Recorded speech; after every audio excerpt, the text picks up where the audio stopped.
Everybody of you should be proud with what you are doing now.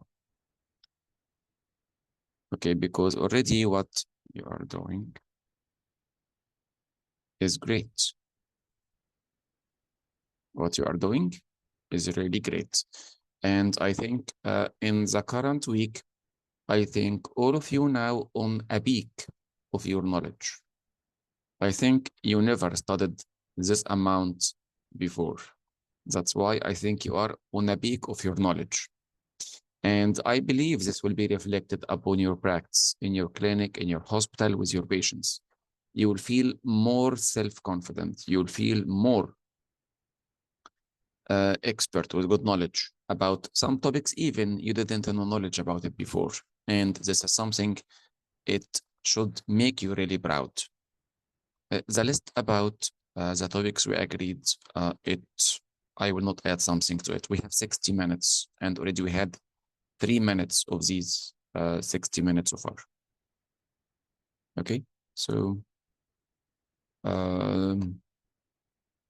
don't make stress about the exam make you hide other important feelings. And please, as we said, an anxiety is our enemy. An anxiety is our enemy. If you are driving a car and you are anxious, your driving will not be very good. But if you are calm, self-confident, your driving will be good. Stress is a major cause of failure.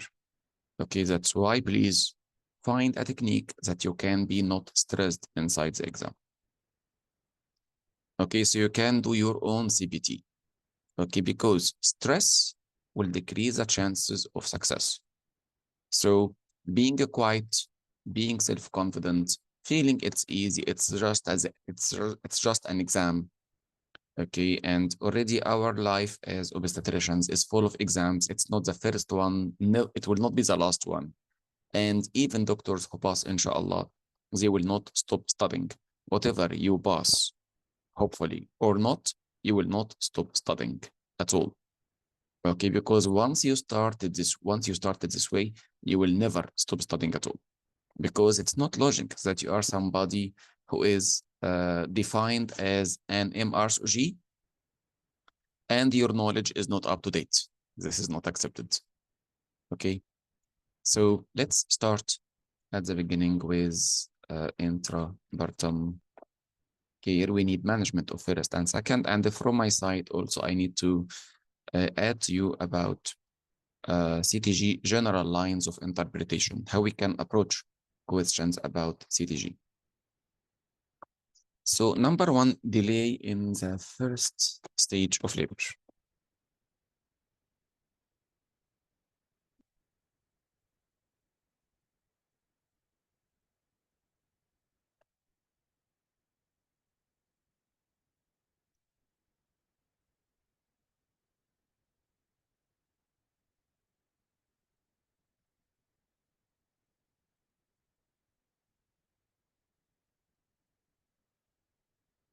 Okay, so our target in the first stage of labor, that when I examine the patient after 4 hours, I need to find 2 centimeter dilatation. Let's agree that we will call that examination after 4 hours will give you 2 centimeter dilatations. Let's call it full chance. Full chance. So what we do, we give the patient in first stage full chance. Successful, everybody is happy. Let's start another full chance. Successful, everybody is happy. Start another full chance until second stage, then the patient will deliver safely. What if full chance didn't achieve your targets? Okay, so here we suspect that there is delay. What we do when we suspect that there is delay, we will do 4 things. 4 things: support, hydration, pain relief, and examine the patient again after 2 hours. So the initial support, hydration, pain relief. Then after 2 hours, examine the patient again. When you give full chance, you need 2 centimeter dilatation. When you give half a chance, which is examination after 2 hours, you need 1 centimeter dilatation. What if the patient didn't give your target? So she couldn't achieve 1 centimeter in these 2 hours. What we do? Consider amniotomy and examine again after 2 hours. So this one have chance. If failed, rupture of membrane, and again have chance. Have a chance. If half chance failed, now we can consider oxytocin. We will titrate the dose to make the contractions 3 to 4 in 10, then give one last full chance. Full chance, successful, excellent. Continue again assessment every 4 hours. And already after titration of oxytocin to make contractions 3 to 4 in 10, you examine after 4 hours. So if we take it in the same order, number 1, full chance, failed, support, hydration, pain relief, and examine again after 2 hours. So this is half chance. Failed, amniotomy, and another half chance. Failed, oxytocin, and examine after 4 hours of contractions, 3 to 4 in 10. Also, this one failed, C-section. C-section. I gave full chance, failed. Half chance with support, hydration, pain relief, failed. Another half chance with amniotomy, failed. Another one full chance after oxytocin, failed. Thank you, C-section. Okay, so this is the management of first stage of labor. Management of second stage of labor.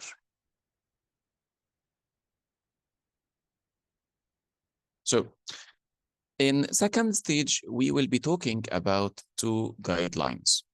First one is from NICE perspective, the another one from the GTG-OVD perspective. NICE is talking about active second stage. What NICE wants?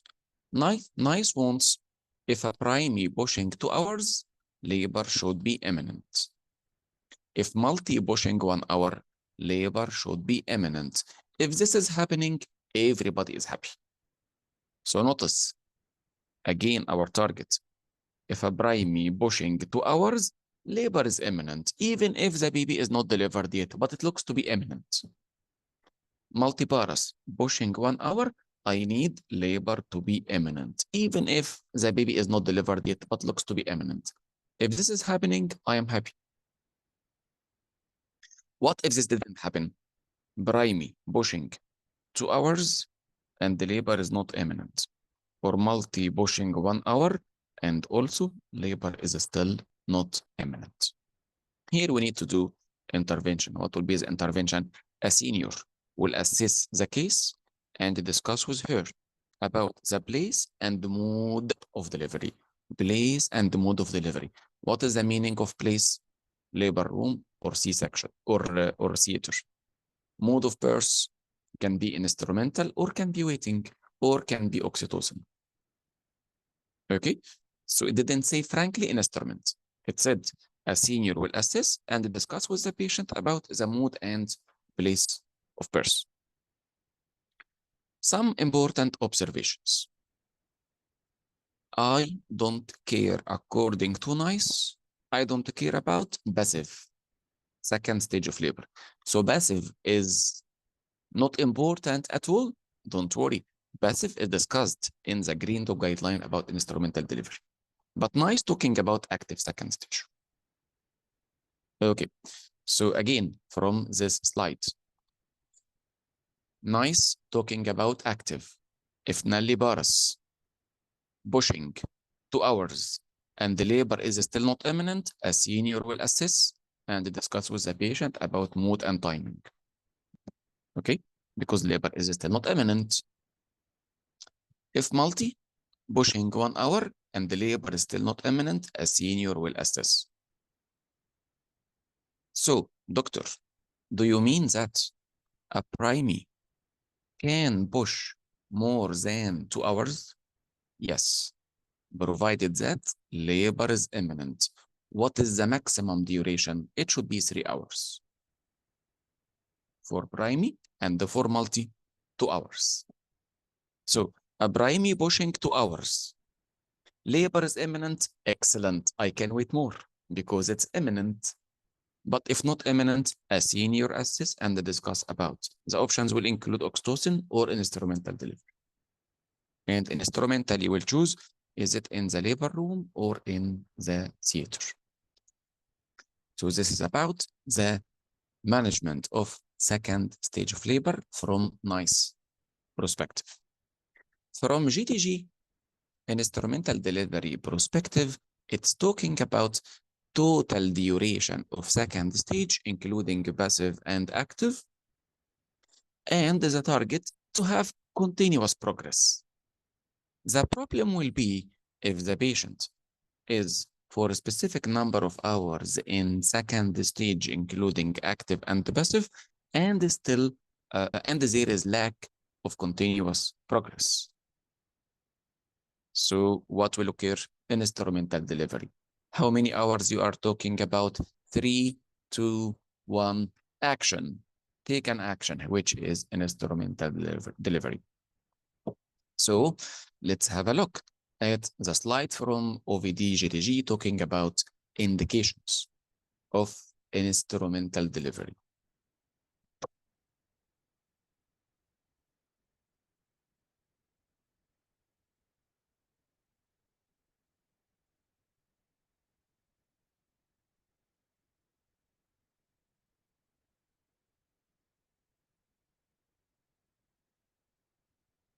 So indications of instrumental delivery will include maternal indications, fetal indications, and intrapartum indications. It's not this one.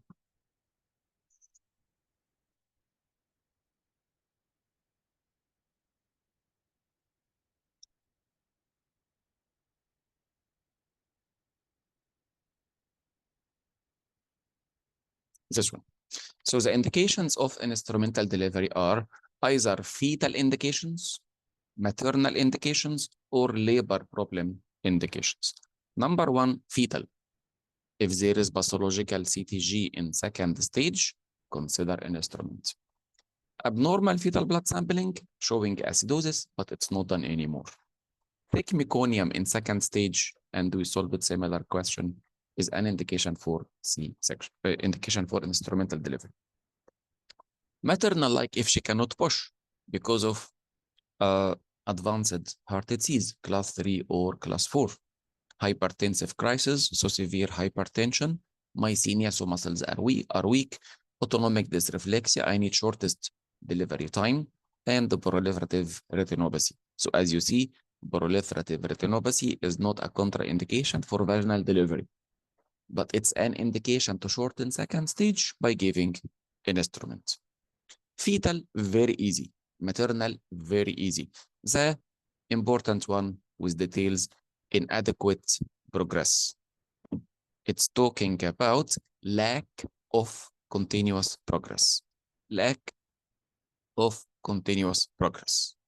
How many hours? 3, 2, 1, action. 3, primary with epidural. 2, primary without epidural, or multi with epidural. 1 hour for multi without epidural. This is including total active plus passive. So here comes the rule of epidural analgesia. Epidural has no effect on the active second stage of labor, but it has an effect on the passive second stage of labor. What do you mean? If a patient taking epidural and became in the second stage of labor and she is primary, how many hours I ask her to wait? Then start pushing 2 hours. And if she is multi, now in second stage, how many hours she should wait? Then start pushing 1 hour. So as you see, epidural affected the passive second stage, and this is my order to the patient. I ask her, please don't push now. Primary should wait 2 hours, then start active second stage. Multi should wait 1 hour, then start active second stage. Another indication, maternal fatigue or exhaustion. So, nice talking about active second stage and the labor is imminent or not yet. OVD, GTG, talking about total second stage and is it progressing well or there is lack of continuous progress? Lack of continuous progress. So in these hours, the labor is not progressing. There is lack of continuous progress for these number of hours. So these hours are hours without progress, hours without continuous progress. So this is about OVD, GTG. So now let's talk about general outlines for CTG interpretation. In the exam, they will give you a scenario about CTG and they will give you some signs. From these signs, you need to count how many white, how many amber, and how many red. Because if all white, this is normal CTG. If there is one amber, it's suspicious. If two amber or one red, it's pathological CTG. That's why, please, when you are reading the CTG in the exam, okay, so say this one white, this one amber, this one amber, this one white, overall, it's pathological.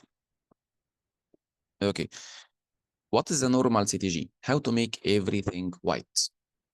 We need contractions to be less than 5 in 10. Any number less than 5 is good.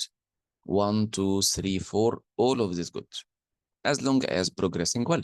But as from the perspective of CTG, I don't need contractions to become 5 in 10. Baseline heart rate from 110 to 160. Not less, not more. Variability 5 to 25. Not less, not more. Decelerations, if no decel, I am very happy. If early decels, I am still very happy. It's physiological. Variable decel without any concerning characteristics, I am very happy. I can tolerate any one of them for life. No problem with absent decel, early decel, variable decel without concerning characteristics. All of them are lovely. All of them are white. No problem. If contractions 5 in 10, it's amber.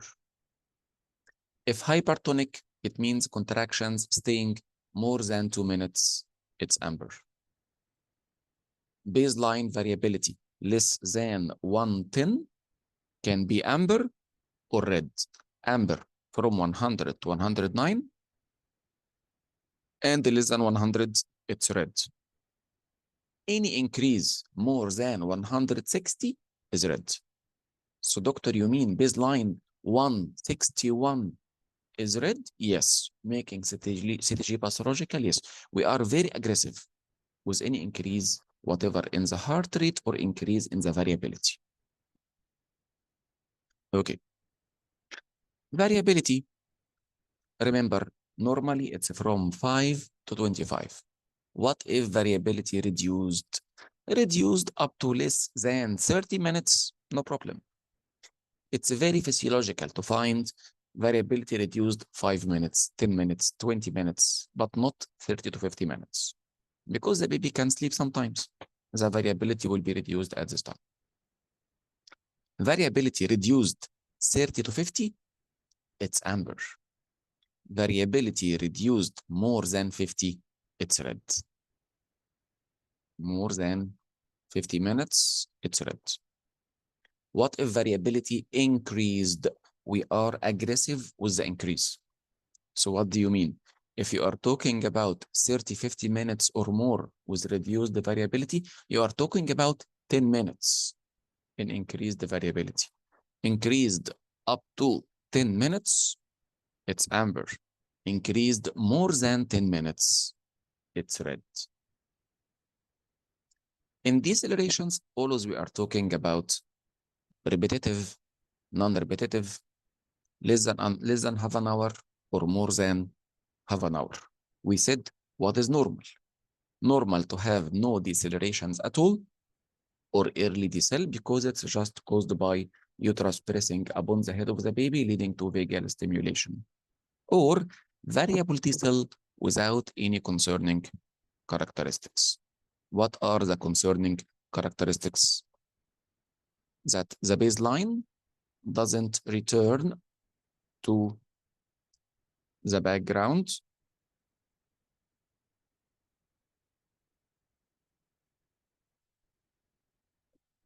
So if after the D cell, the baseline didn't return to the background, it's different background here and there, this is a problem.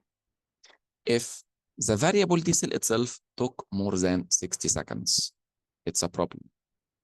If inside the variable T cell itself, there was no good variability, because there should be good variability even inside the T cell. Or loss of shouldering, which was not present before early in labor. These are the 4 abnormal findings. Any one of them, it will make the D cell, the variable D cell, containing concerning characteristics. Okay.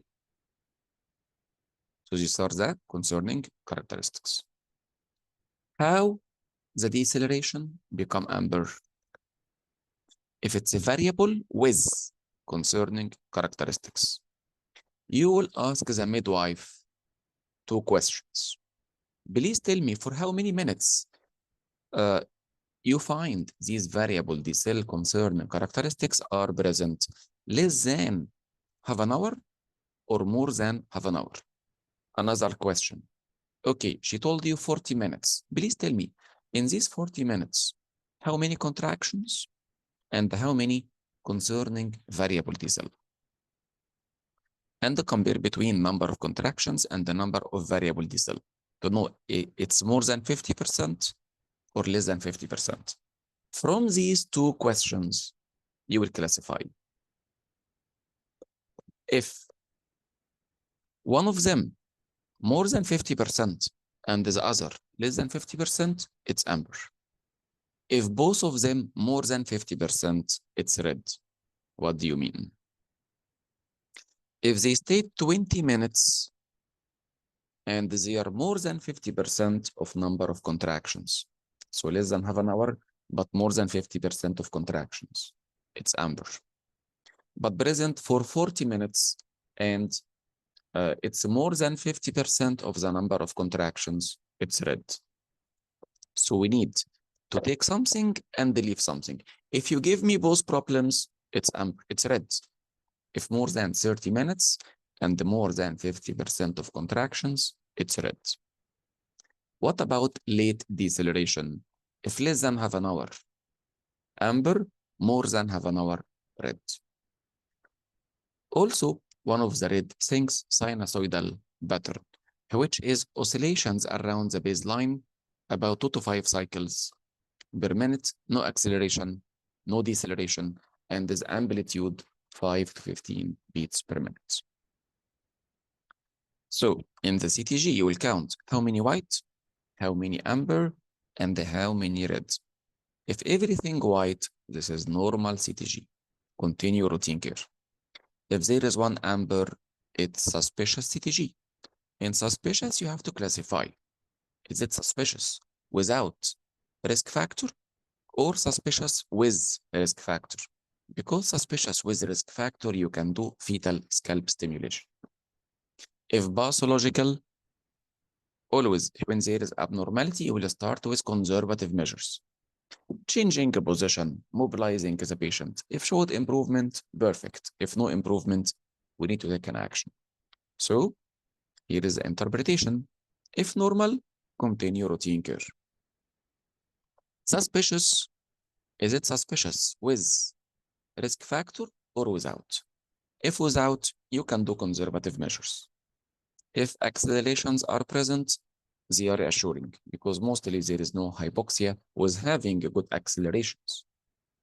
Because good accelerations, it means the baby is moving well. The baby cannot move except if there is good oxygen supply. Okay, so suspicious without full risk assessment. If accelerations are present, it's a good sign. Search for the cause and the conservative measures. If suspicious, with risk factor like poor progress, sepsis, or meconium, consider fetal scalp stimulation or expected birth. Fetal scalp stimulation should lead to rapid improvement and persistent improvement. Rapid and persistent improvement. If pathological conservative measures, search for the cause. Expected delivery if there is no improvement. Expected if we are in the first stage. How to expect it in first stage? C-section. If we are in second stage, number one, think of instrument. If not suitable, for example, head above ischial spine, head more than 1/5 palpable, or type 3 molding, or type 3 caput, go for cesarean section, because we cannot do cesarean section with type 3 caput and the type 3 molding. Okay. So this is about interpretation of CTG and management of first and second stages of labor. Next topic will be cervical screening. In cervical screening, be aware that we have two places.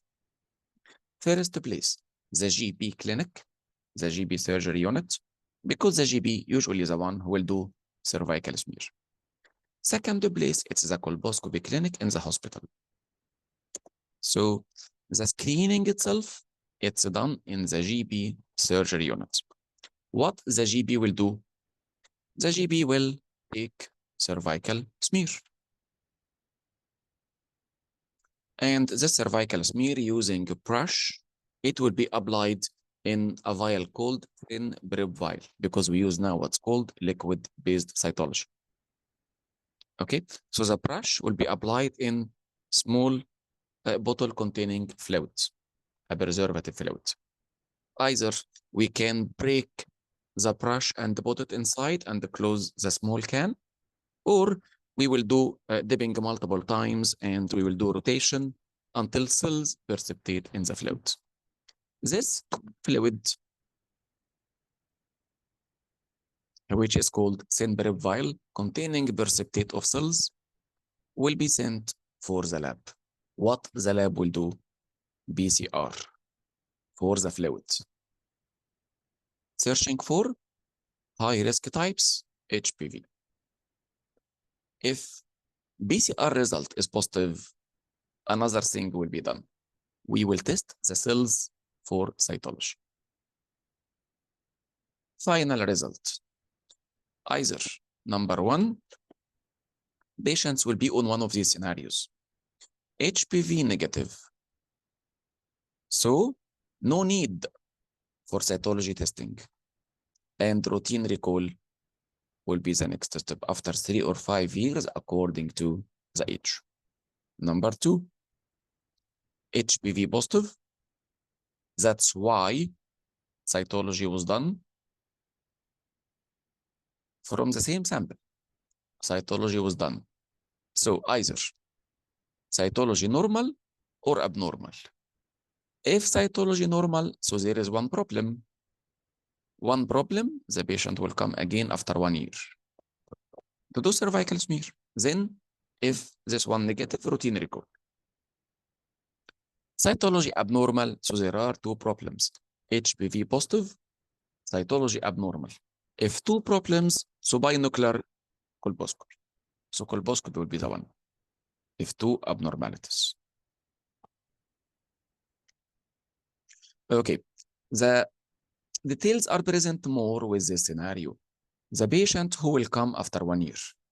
What we do after 1 year? Repeat again cervical smear at the GP. The cell would be present at the bottom of the can, and the fluid will be tested for PCR. As usual, the fluid negative, no need for cytology. Fluid positive, do cytology, and count how many problems you have. If one problem, which is HPV positive, she will come after 1 year more. If two problems which are positive HPV and positive cytology, binocular colposcopy. When the patient comes again after 1 year, the fluid will be tested for HPV, HPV negative, routine recall, HPV positive, and this is the third time cytology will be done and the referral to colposcopy, whatever the result of cytology, because this is the third time.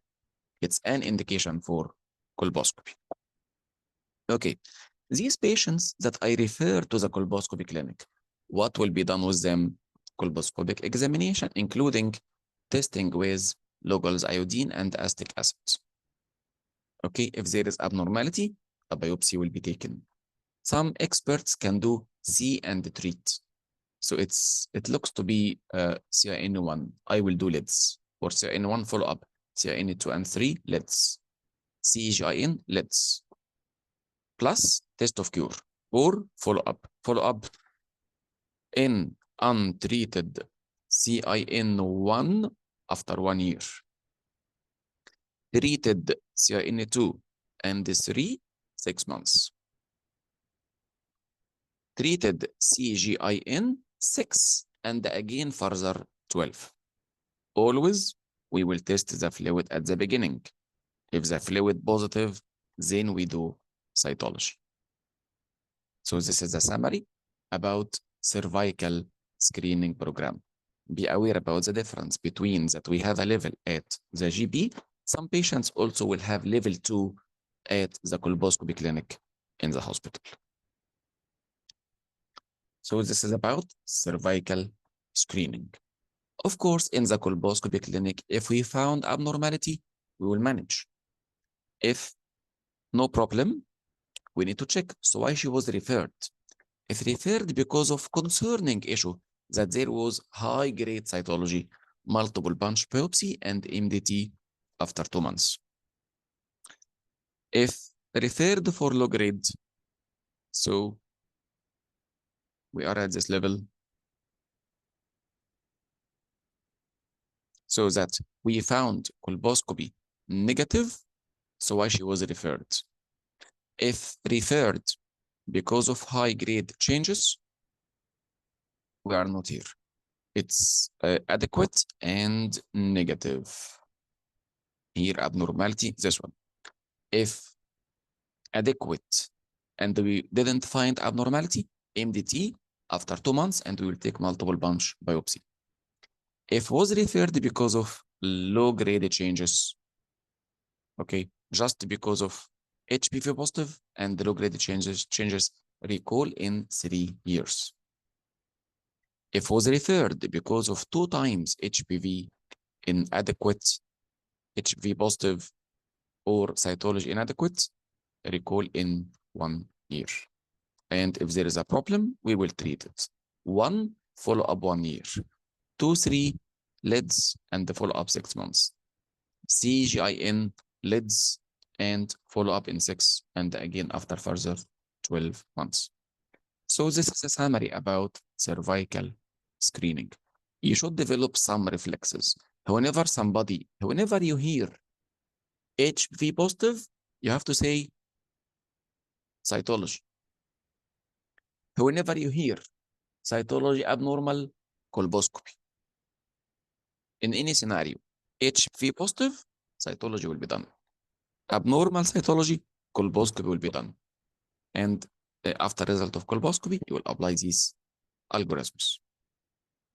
So this was cervical screening. Next one is FGM. The three slides talking about social, child safeguarding, and bolus. Bolus, number 1. Whenever you diagnose FGM in a child below 18, so this child, she had a crime done to her, which is FGM. That's why we have to report to police within a month. When to report immediately if the wound is fresh, recent mutilation, we need urgent referral to police because police will need to take medico-legal evidence from the wound. So recent FGM, we will report immediately, and also we will report to social because this child will need social support. And social services will need to investigate if there is any other children in the family at risk. Okay. And not only doctors should report to police if they find that a child was mutilated. Also teachers, health workers, anyone witness that there is a patient who is a child, she was mutilated, and she is below 18, reporting to police is a must. If non-pregnant and adult, you don't need to report. Already she is an adult. If she wants to report, she can go. She is an adult. Child protection. If delivery of a baby girl, we should notify child protection midwife, because child protection midwife will be able to do further follow-up, and she can contact the GP and can contact health visitor. Health visitor, they go and see the patients at home, so they can monitor everything okay at home, or there is anybody else at risk, and even they can monitor if this child itself is a risk of being mutilated later. So this is the role of a child protection. If the born baby is a girl and the woman is mutilated. Okay. Social services. If FGM is suspected, we cannot report to police in a child. We are talking about a child here.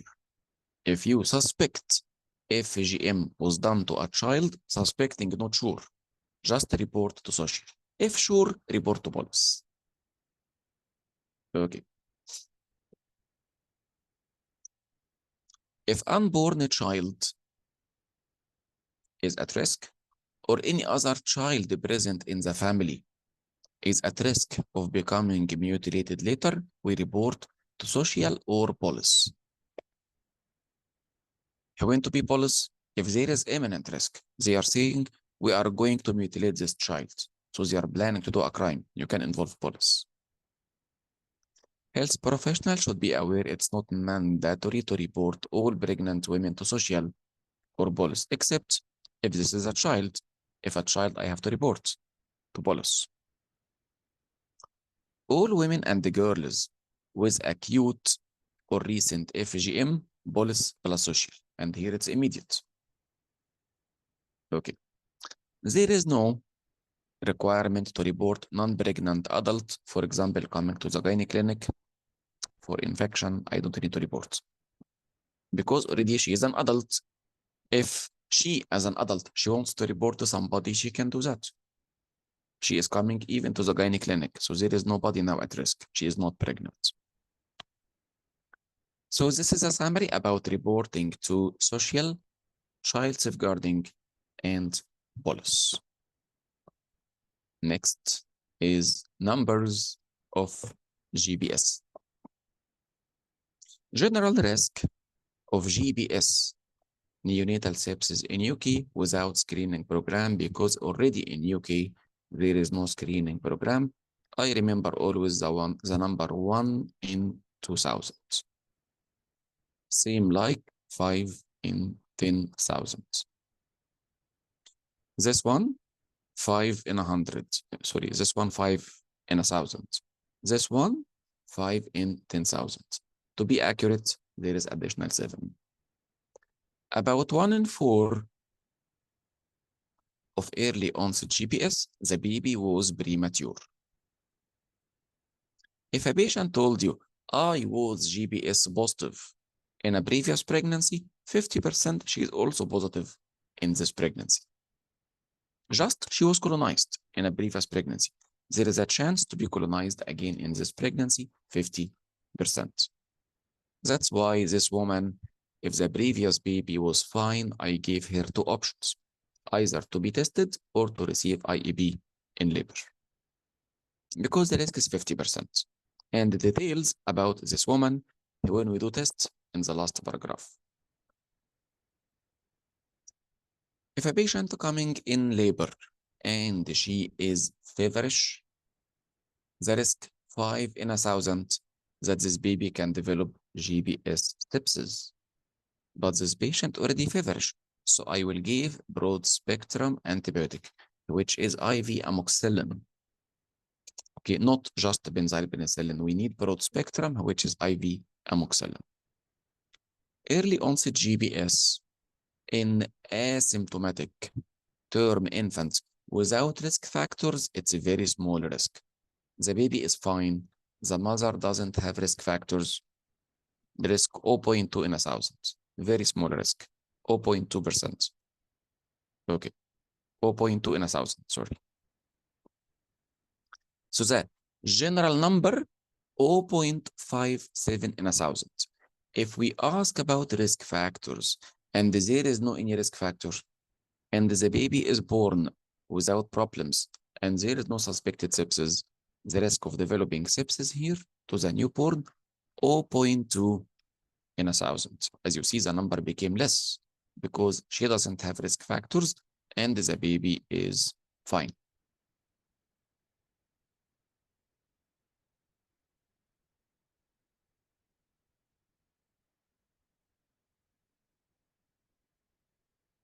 Because it's related.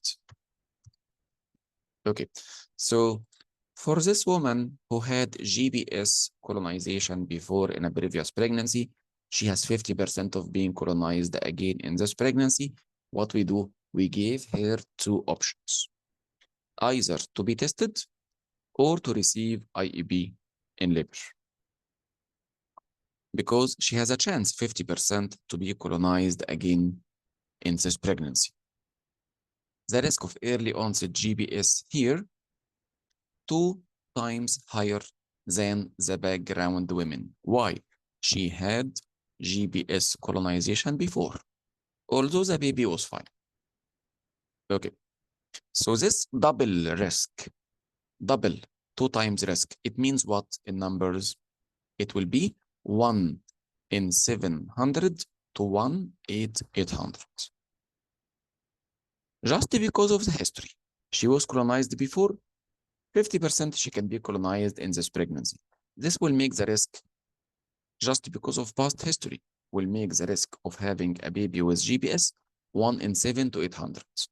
That's why we gave this woman 2 options, either to be tested or to receive IEB in labor. Let's say she accepted testing.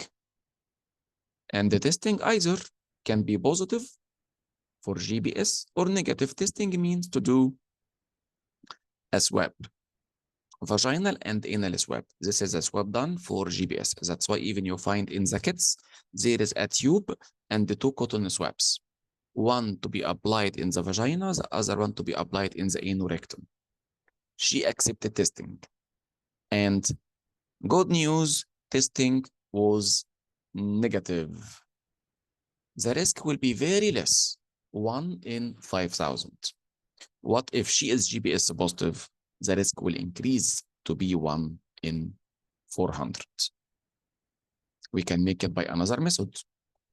And I think I made an algorithm for it. And I think I sent you the algorithm before on the group. So it will be like this with the algorithm.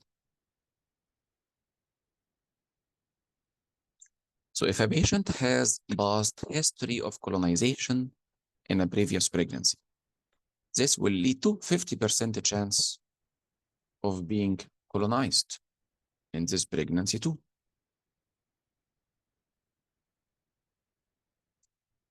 And this will make the risk of the baby to develop GBS sepsis 1 in 700 to 1 in 800. So the risk is increased. Why it's increased? Because you know the background risk without having this history 1 in 2,000. So there is about 2.5-fold increase. Okay, this is the background. Let's continue with this woman. We will give her 2 options, either to be tested or to receive IEB, because the risk 1 in 7 to 800. If she accepted testing can be positive or can be negative. If testing negative, the risk to the baby 1 in 5,000. As you see, the risk became less because she is negative. What if she was tested and positive? The risk is 1 in 400. So as you see, it became high. We can say it by another method. These patients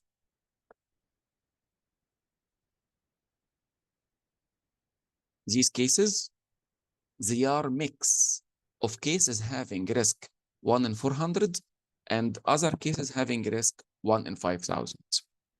Because some of them will be positive, some of them will be negative.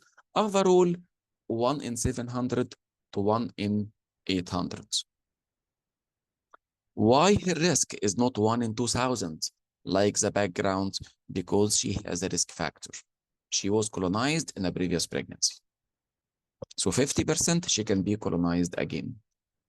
That's why the risk of having a baby with GBS is 2 to 2.5-fold increased than the background women. So these are the most important numbers in GBS. Next one is vulval diseases. When there is vulval lesion,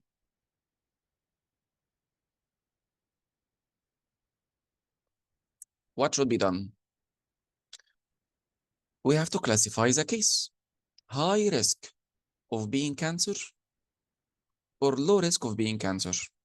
If high risk of being cancer, which biopsy will be taken and referral to gynae-oncology. If this is a lesion, we can take wedge. What is the meaning of wedge? We can take an incisional biopsy, including the periphery, part from the lesion, part from the normal skin. This is wedge biopsy. Okay? It's one of the types of incisional biopsy to include the periphery, the margin, the normal tissue around, and the part from the lesion itself. So this is if there is high risk of being cancer. A wedge biopsy will be taken and the referral to gynae-oncology. The gynae-oncology will receive the result of the wedge biopsy. This is if high risk of being cancer. What if low risk of being cancer? Because you said low risk, so there is a diagnosis in your mind. What is the diagnosis in your mind? Is it lichen sclerosis, lichen planus, colobetasol? If no response, biopsy, then tacrolimus. And if there is disfigurement or loss of architecture, laser or surgery. If VIN is the diagnosis in your mind, you can take bunch biopsy or wedge biopsy to confirm. Then treat according to the diagnosis. If clinically benign, for example, it looks to be fungal infection, squamous cell hyperplasia, any other diagnosis, treat according to what is your diagnosis. Again, there is vulval lesion. The case should be classified high risk of being cancer or low risk of being cancer. If high risk, wedge biopsy and refer to gynae-oncology. And don't wait for the results. Low risk of being malignant. So what is your diagnosis? Lichen sclerosis, lichen planus, colobetasol. VIN, take wedge or bunch biopsy to confirm. Other diagnosis, treat according to your diagnosis. Is it fungal, bacterial, allergic, dermatitis, whatever. There is another important algorithm in vulval cancer management, this one. If the case was high risk of being cancer, we did the wedge biopsy. The bad news, it's squamous cell carcinoma. Squamous cell carcinoma. Okay. What was the depth of invasion in the biopsy? Very minimal depths, less than 1 millimeter depths. It's very small. There is no risk of lymphatic. So just we do wide, if this is a lesion, we do wide local excision of the lesion with safety margin and no need for lymph node biopsy at all because already depths less than 1 millimeter, there is no lymphatic spread. Even sentinel is not needed. What if the depths more than 1 millimeter? I have to care now about the lymph nodes. Imaging will be done like CT. And examination, of course. Examination to see the size of the lesion and imaging to see if there is lymph node spread or not. Net results. Small lesion, and in CT, there is no evidence of lymphatic. This is the case which will need sentinel lymph node biopsy. If the lesion more than 4 centimeters or CT suspicious that there is lymph node involvement, we will need lymph node dissection. If we do sentinel, you are searching for ipsilateral, if this is a vulva, and here's the lymph nodes. Are you searching for ipsilateral or bilateral? It depends. Tumor is central or peripheral. If peripheral, ipsilateral is enough. If central, you have to search for both sides, sentinel lymph nodes. The other side, if tumor big or CT suspicious that there is lymph nodes is involved, we will do dissection, which is surgery, to remove these lymph nodes and do biopsy for them. If central lesion, bilateral. Peripheral lesion, unilateral. Peripheral, I did unilateral dissection, I find it's containing cancer, dissect also the other side.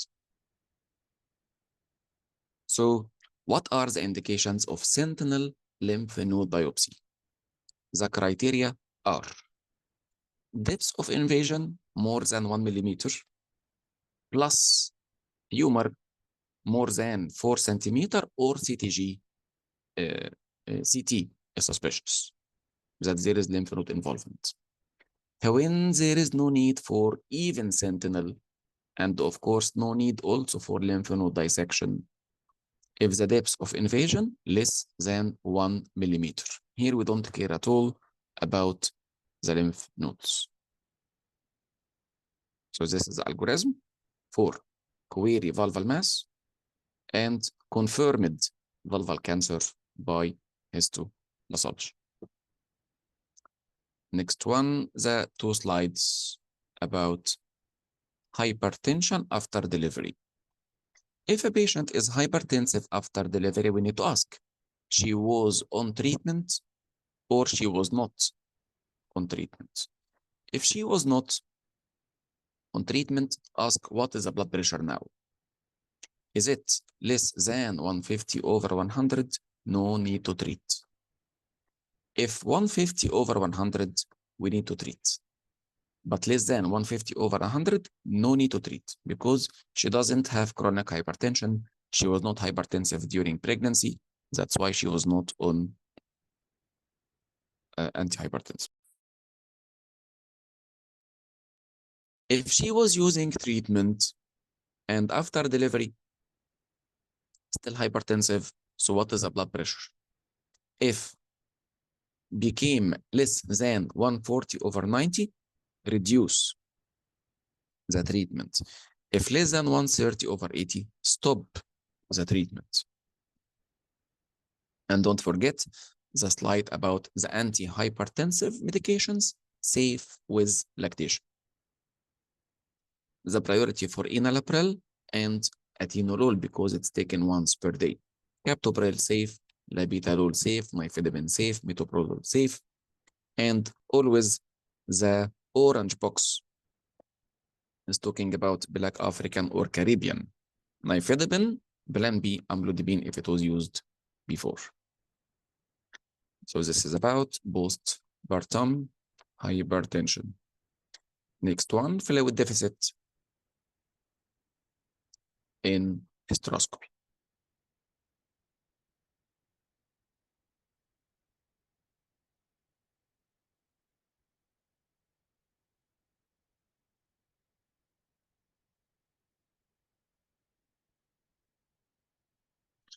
What is the meaning of fluid deficit?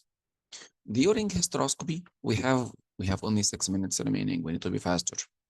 So during hysteroscopy, we have to assess the amount of fluid you used in hysteroscopy and the amount coming out in the drips. What is the limit of saying there is excessive fluid deficit? If you are using saline and the difference between input minus output, 2.5 liter.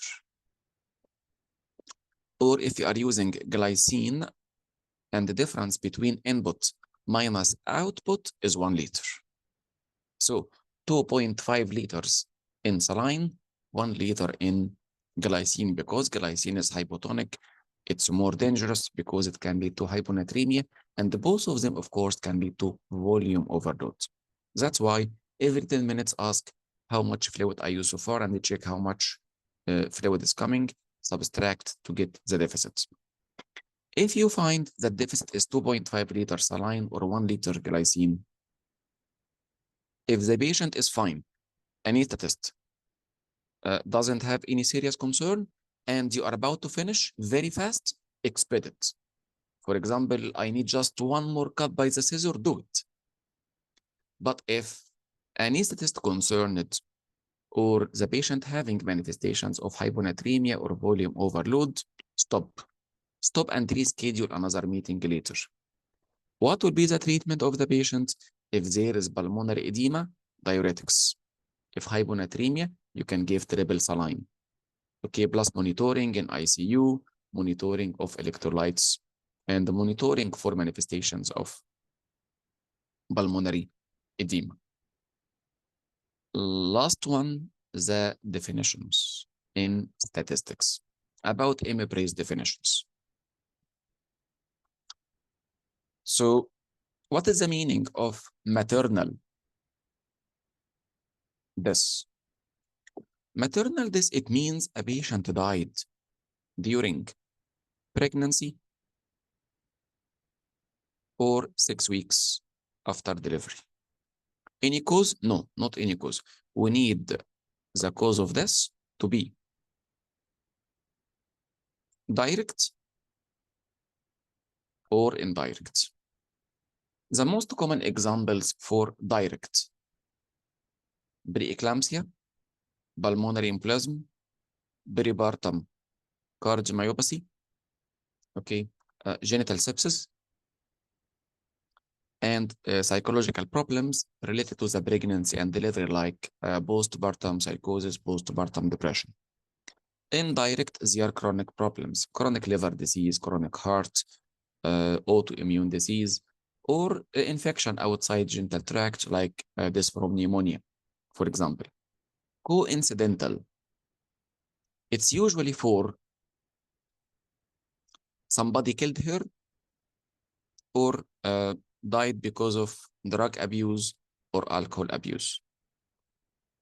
Okay, somebody killed her, it's coincidental. Drug abuse, alcohol abuse, it's coincidental. This, after 6 weeks after delivery, it's late maternal death. Please notice, this is not called early because there is no early, but there is late. What is late? 6 weeks after delivery up to 1 year. It's called late maternal death. And now we know what is the meaning of direct and indirect. I think always you are confused in the definition of stillbirth. And here we are using the definitions of MPRACE. So the definitions are, in MPRACE, stillbirth means the baby born dead. At which weeks? Born dead at 24 weeks or more, not showing any signs of life, so dead. So the point, when this baby died, MPRACE doesn't care. So died 22, 23, 23 plus. We care for the timing of delivery. Because MPRACE, it's easy for it to know at how many weeks gestation the baby was born. 24 weeks and more. Born dead, whatever, when this baby died, it's a stillbirth. Okay, so the definition here, according to timing of death or timing of delivery? Timing of delivery. Okay. What about late fetal loss? Late fetal loss, it means a baby born at 22 to 23 plus 6, born dead, not showing any signs of life, whatever, when this baby died. So always embrace using this sentence, whatever the timing of death. We care about timing of delivery. So late fetal loss, a baby born dead at 22, 23 plus 6, not showing any signs of life, regardless when this baby died. It will be difficult for embrace to investigate in every case at which day specifically this baby died. But it's very easy. You can know when this baby was born dead. While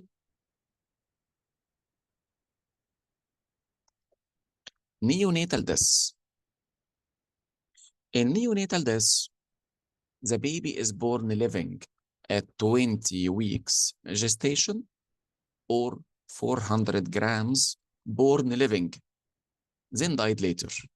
If died in week 1, it's early neonatal death. Died in week 2, 3, 4, this is late neonatal death. If died after 4 weeks, it's called post-neonatal death. And we have an important definition. It's called perinatal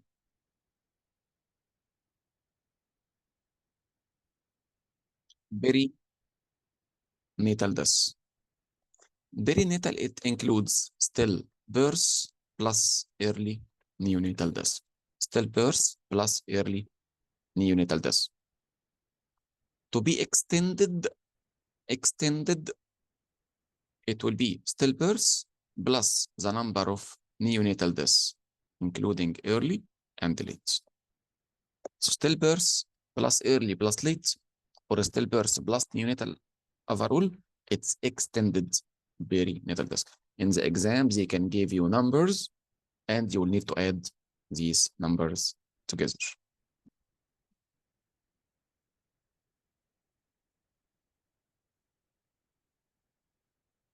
Okay, it's good. We finished in time. Bob Q already, I think it's covered. And I sent already an Arabic video last night on the group. Okay, so there was intrapartum herpes simplex. We will try to finish it in 3 minutes. Always in herpes simplex, classify the patient. Is it high risk scenario or low risk scenario? And we have one situation, which is the high risk scenario. Any other scenario will be low risk. The high risk scenario is primary herpes in the 3rd trimester. This is the only high risk scenario. Primary herpes in 3rd trimester.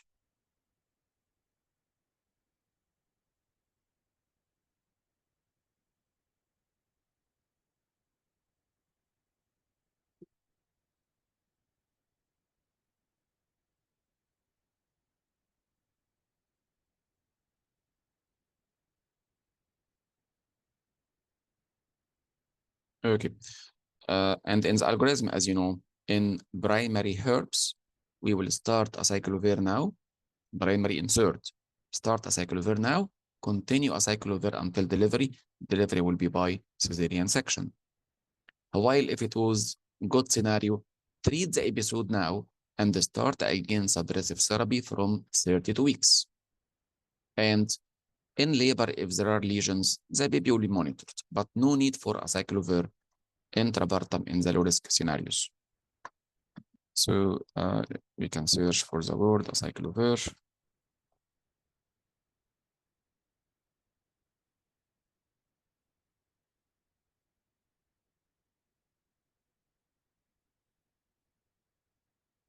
Okay, and with HIV, same like non-HIV. So whatever, with or without HIV, we start suppression in the good scenarios from 32, not earlier. HIV, same like without HIV. Recurrent with rupture of membrane. Recurrent is a good scenario.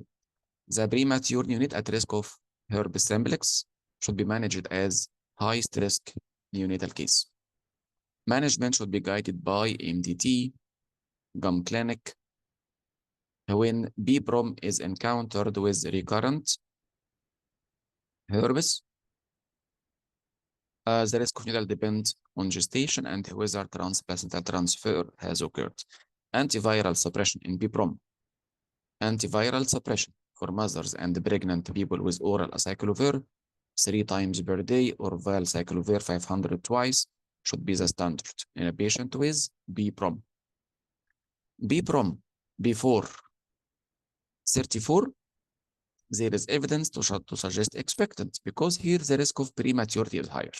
After that, okay, relevant RCOG, so it's better for delivery if already we are after 34. Antenatal steroids should be considered as usual. Outcome is not influenced by presence of recurrent herpes. Okay.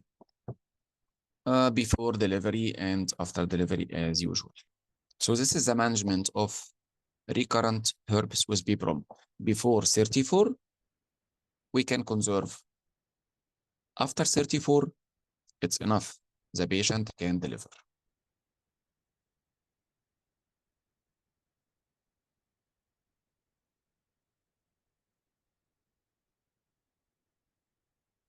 B-prom with primary herpes, which is the worst scenario. The premature, again at high risk. There is limited evidence upon best practice. So we need MDT, gum clinic. If decision is made immediately for delivery, so cesarean section will be the best line of delivery.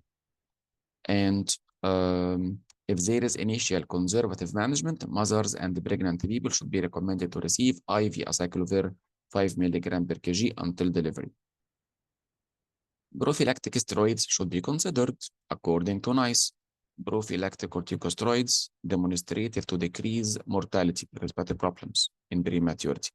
If delivery indicated within 6 weeks, cesarean still the best method of delivery. So this is a management of B-prom with herpes simplex. You will classify, is it a good scenario or bad scenario? And according to gestational age, you will manage. So here we covered all points: hysteroscopy, hypertension, vulval, GPS, FGM, cancer cervix, intrapartum. So here we finished the topics we agreed to cover. The chart of herpes, the worst scenario, primary in third, start acyclovir now, continue until delivery, delivery by cesarean section. While the good scenarios, treat the episode and start again suppression from 32. Any scenario other than the bad one, it's considered good. That we give suppression from 32 and the delivery can be by vaginal delivery. While here on the right, this is a bad scenario.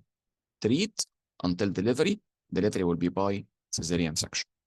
And as we said, the word especially, it means it's more important here, but it's important in all. So even if more than 6 weeks passed, still the recommended timing, the recommended mode of delivery is cesarean section. So at the end, one final advice about the exam. So your exam, inshallah, on Wednesday. Today is Sunday. So we are talking about 3 days. Again, like what I said at the beginning, controlling your nerves is very important. Okay. And again, anxiety is our main enemy. If we compare between two enemies, first one, I didn't study well. Second enemy, anxiety. Which one is more dangerous? Believe me, it's anxiety. Because anxiety can make somebody feel even if he is studying well. Okay, and an anxiety even is dangerous even if the exam is easy. Anxiety is dangerous even if the exam is easy. So please leave the result for Allah. Don't think about the result. You did your best. All of you should be very proud. I believe all of you are doing marvelous work within the last few months, okay, in studying with this exam, and all of you feeling that there is improvement in your performance in your clinic. So at the end of the day, it's just an exam in life. It's not a matter of heaven or paradise. It's not a matter of heaven or paradise. It's just an exam in life. So please don't give it more than what it needs. Just do your best in these days. Continue solving questions. Don't panic at all. You will get some knowledge today, some knowledge tomorrow, some knowledge on Tuesday. Then you will go to the exam feeling very proud that, mashallah, you studied as much as you could within the last few months. Feel proud. You are going to a glorious exam, what is the result. And you will go to the exam and you will be calm, not anxious, and start to solve the questions. I recommend that you solve EMQs first, because EMQs are long, exhausting, and options are many than single best answers.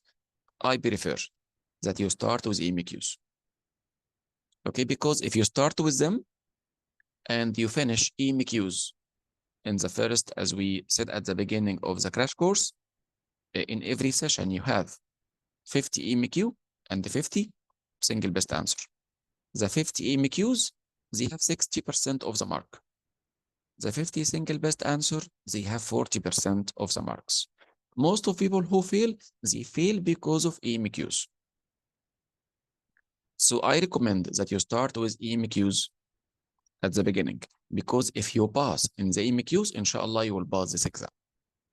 Because already single best answers are easier. While you are solving EMQs, we understand it will be more challenging. It will need more thinking. It will need more time. That's why we give it 2/3 of the time. These 3 hours, we give 2 hours for EMQs and 1 hour for single best answer. But don't use all the 2 hours, okay? Make some time like 20 minutes for revision at the end. No problem at all. Feel very safe that you can press skip for a question and go to next one. Don't worry. You have 50 EMQs. If you skip 5 questions, 10 questions, you skipped 10 questions, you solved 40, you solved 80% of the questions. And when you come back to these 10 questions you missed, believe me, I swear, they will be much easier than when you read them at the beginning, because now your anxiety is less. You solved already 80% of EMQs. Remaining 10 questions, which are 20% of the EMQs, your anxiety will be much less. You will feel, oh, it's easier than when I read it 1 hour ago.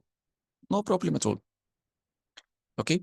Then single best answers, usually they will be much easier. Please, when you are solving EMQs, before looking at options, think of an answer in your mind at the beginning. This answer you are thinking about, it's coming from your reading to the guidelines and your knowledge from studying. Knowledge coming from the guidelines and the studying, it has a priority than your own background knowledge from your practice in a specific country. We answer from the guidelines. And please, we say this in part 2 and also in part 3. The exam is assessing you as if you are an ST5. You are not a hero. You are an ST5.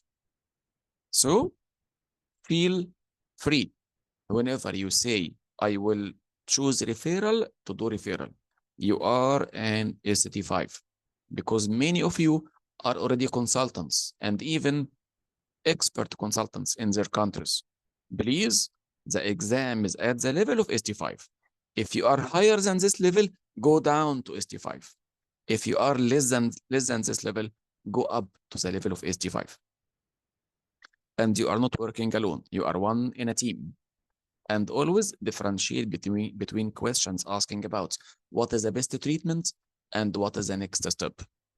When the question asking about what is the next step, think about time. Think about chronological events. what will be done first in the coming minute, then what's next, and so on. Many questions in the exam, you will solve them by imagining the scenario. You imagine the scenario, take care what are the most important points in the question, then think according to what you studied in the guidelines, what should be the management, what should be the next step in this situation. Okay? Okay. And all of them, inshallah, can be solved well if you are self-confident, feeling calm, and not anxious. Good news that you can now use calculator. It's present built in now in the computer program that you will have the exam with. So don't worry about the numbers in statistics questions. There is no ChatGPT in the exam. It's present now, you can use it, but there is no ChatGPT in the exam. Okay. And actually, ChatGPT is not very clever if you're asking about something coming from the guidelines. It's not clever in this point. This is my experience with ChatGPT. ChatGPT even can sometimes tell you, according to the British guidelines, the answer is so and so. It's mistaken. Sometimes even when you ask ChatGPT, are you sure? ChatGPT will say, I'm sorry, the answer is different. It's so and so. Are you sure? It can change its mind again multiple times. So I believe so far it's still stupid in some things, especially if you are asking about an answer coming from the guidelines.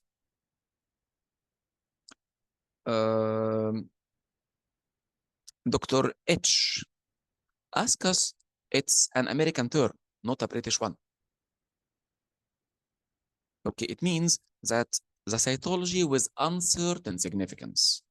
Cytology, CUS, means cytology with uncertain significance. We don't use this term in UK. So what source you are solving questions from? We don't use ASCUS. We use normal, low grade, and the high grade changes. And there is also glandular changes, which can be an evidence that there can be CGIN. While low grade and high grade borderline, there can be CIN. Okay? Don't forget to ask good people to pray for you. Okay, you for yourself, pray for yourself that Allah can help you. Okay, feel self-confident. You are already now on a peak in your knowledge. You achieved good improvement in your knowledge within the last few months. Hopefully, inshallah, it will meet the standard of examination. So, good luck for every one of you. Okay, and again, do the best today, tomorrow, after tomorrow. Please, some very important tips. On Tuesday, you have to stop studying in the middle of the day. Okay, don't continue studying until you go to sleep. What happens, okay, if you continue studying until you go to sleep? Your mind will continue studying while you are sleeping. So when you will sleep in the exam. So from today, please train yourself to sleep early and wake up early. So your mind is prepared that in the morning time, your mind is alert. And as we said, finish studying Tuesday in the midday, afternoon, early evening, then stop studying. What you studied already. Okay, and thanks for Allah for what you studied so far. And you have to separate and you have to take a break. What to do? Watch a movie. Play a game with your family. Play a game with your children. So you go to sleep and your mind is not anxious. So you can sleep well. Sleeping is responsible for 50% of your success. Sleeping. 50% of your success. Situation is very bad. If you go to an exam and you won't sleep because you didn't sleep at night, because your mind was working while you were sleeping. How to solve this? stop studying hours before going to sleep. You can have a walk, you can watch a movie, so you can sleep well. So inshallah, in the next morning, you can solve well. Imagine that you are going tomorrow for a shift in the hospital and you didn't sleep well. It's a difficult scenario. How to work while I didn't sleep well? The same. Okay. So these are my advices. Of course, in the exam day, wake up in the morning, go to the exam early. And whenever you go early, they can open the exam earlier for you. So you can finish earlier. In the 1 hour break, don't study. Don't read anything in the 1 hour break between these two sessions. The 1 hour break is a good chance for your computer to restart. So turn off your computer, give a chance for your processor to be cool, then start again the computer and enter to start session number 2. In this 1 hour break, please try to sleep. Please try to sleep 15 minutes, 20 minutes, 30 minutes, but don't sleep more than 1 hour because you have a second session. Please notice in session number 1, after finishing the exam, don't press the button of finish exam. I wish they removed this button because in a previous exam, one of our colleagues, she pressed after finishing paper 1, she pressed the button of finish exam. They told her, unfortunately, your exam is finished. You cannot have second session. And her exam was rescheduled weeks later. She went to the exam weeks later. She passed, alhamdulillah. She finished part 3, even in November in Cairo. And she became a member already. But be careful, whenever you finish the exam, ask one of the officers which button to press.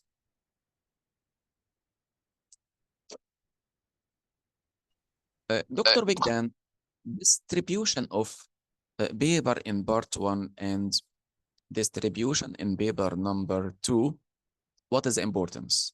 Is there an importance? There is no importance. So in this exam, in this day, you will be asked about gynae and obstetric. Okay, whatever, paper 1 mostly this chapter, paper 2 mostly this chapter, it doesn't make difference. Okay, you have a question, you will solve it, whatever it's gynecological or obstetrics. Yes, Dr. Heba, in the computer program, you will find there are numbers at the bottom from 1 to 100. Reach to question number 51. This is the first EMQ, because always single best answers are present at the beginning. Dr. Wagdan, what you will not need, you don't need to know it. If we say paper 1, mostly obstetrics, paper 2, mostly gynae, will it make difference? If we say the opposite, does it make difference? You will solve better if you know paper 1 is so and so. It doesn't make difference. Don't read anything while going to the exam. Okay, so just wake up early. You can do some exercise, have your light breakfast. Okay, and I will take with me some chocolate in my pocket. Okay, in my pocket. I will open it and eat it. Nobody will tell you, don't eat anything. I feel hypoglycemic. Okay, eat it. Okay, a sweet. You can put it in your mind. So these are the tips and tricks you need. And inshallah, I pray that all of you will pass this exam and do your best. I believe you studied very well and you are trying to prepare the best. Avoid excessive coffee and tea so you don't need to go to the bathroom in the middle of the exam. And of course, empty your bladder before going. Before starting the exam, empty your bladder first. Okay? Okay. Thank you so much. Good luck for you all.